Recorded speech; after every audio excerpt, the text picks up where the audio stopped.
PJ Heru beri peringatan keras pendatang Jakarta, Tatak Ujiati malah puji era Anies lebih baik pencitraannya kali itu. Pantesan dipecat, masalah sosial begini aja nggak paham lu Tak. Jambi, mau cari kerjaan. Mau cari kerja? Iya. Tapi di sini udah ada kenalan atau? Belum, cuma nekat. Apa aja yang penting halal. Cuma SD deh. Cuma SD. Iya. Ada kemampuan lain nggak?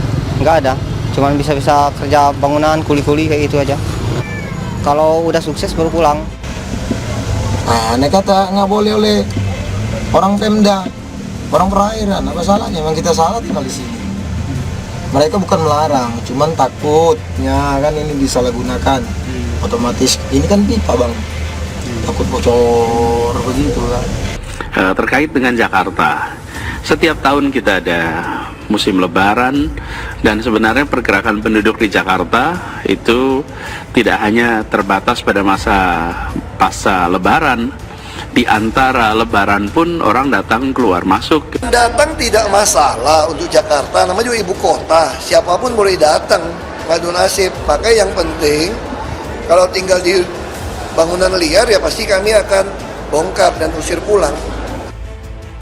Jelang mudik dan lebaran, PJ Gubernur Heru menghimbau warganya untuk tidak membawa anggota keluarga, mengingat tingkat kepadatan ibu kota sudah mencapai angka yang sebaiknya tidak ditambah lagi. Menanggapi hal tersebut, mantan anggota TGUPP Anies Baswedan, Tatak Ujiati, mendadak memberikan komentar.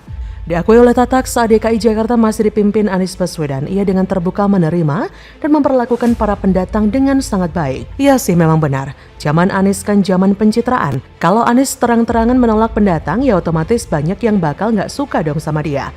Citranya bisa hancur.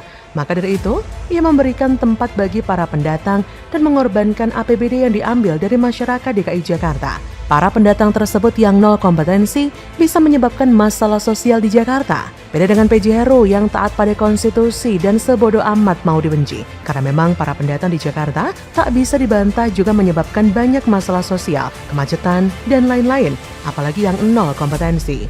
Sebelumnya, PJ Gubernur Heru meminta masukan dan dukungan dari Bappenas dan Kemendagri ihwal warga pendatang baru yang ingin masuk ke ibu kota. Heru menjelaskan pendatang baru biasanya belum memiliki tempat tinggal layak dan pekerjaan tetap.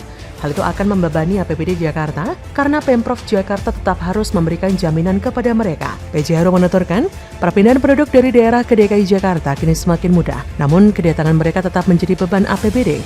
Dikatakan Heru, jika kedatangan pendatang baru tanpa tempat tinggal dan pekerjaan tetap terus terjadi, maka Jakarta akan sulit menjadi kota global dalam mendukung perpindahan ibu kota negara.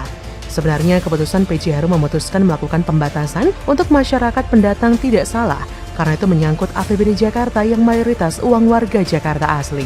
Yang salah, ya tentu saja pernyataan Tatak Ujiati yang secara tidak langsung menyatakan fitnah kepada PJ Heru.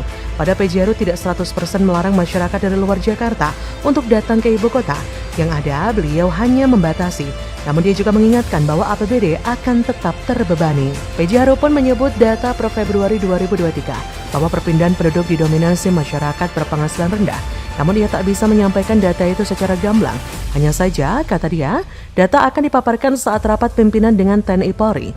Sebagai contoh, kata PJ Heru, saat berkunjung ke Rumah Sakit Pasar Minggu Jaksel, setidaknya 14 pasien sedang ditangani dalam satu kamar, sedangkan 9 orang pasien diantaranya berasal dari luar Jakarta. Artinya, Pemda Jakarta akan menjadi beban.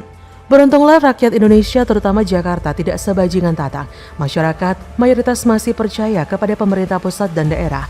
Rakyat yakin jika Pemprov Jakarta pimpinan Heru tak seperti yang digambarkan Tatak. Kenapa saya sebut si Tatak itu agak bajingan? Hanya bajigur lah yang melampiaskan kebenciannya di masa sulit. Bajigur itu tidak punya rasa kemanusiaan.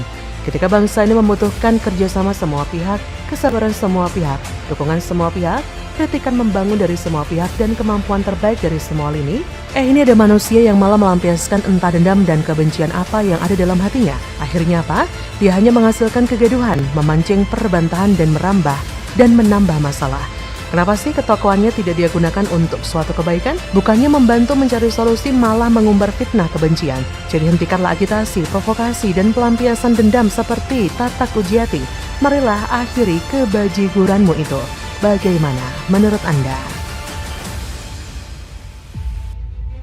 Gak takut diprotes germo? PJ Heru tegas benahi RPTRA Kalijodo yang sengaja dimangkrakan Anies, tempat prostitusi nyaris hidup lagi. Waduh. Ini enggak boleh bahaya ini. Retak semua. Ini retak ini. Ini potensi roboh ya. Belum sampai ini ya. Ini masuk Jakarta Utara ya. Ini potensi roboh ya. Jadi lihatlah lokasi ini tadi Pak Kepala Dinas Pertamanan akan memperbaiki yang hal-hal yang harus dirawat, termasuk juga memperbaiki kanopi, pengecetan, sama-sama teman-teman wilayah tentu terkait dengan merampaikan tadi kita undang komunitas dan sebagainya. Tapi saat ini adalah concern adalah bagaimana kami merevitalisasi kawasan ini. Untuk apa? Untuk kegiatan masyarakat yang lebih baik. Jadi insya Allah setelah Lebaran ini kita asun possible semakin cepat semakin baik. Kawasan Kalijodo, Jakarta, dikabarkan jadi tempat prostitusi dan hiburan malam lagi. Pernyataan mengagetkan itu bukan datang dari mulut sembarang orang, tapi dari Ketua DPRD DKI Jakarta, Prasetyo Edi Marsudi. Udah kayak seperti dulu lagi, kata Prasetyo. Padahal, pada saat pemerintahan sebelumnya sulit sekali untuk membersihkan tempat itu. PJ Gubernur DKI Jakarta, Heru Budi Hartono, ingin menghidupkan kembali suasana ruang publik terpadu ramah anak atau RPTRA Kalijodo.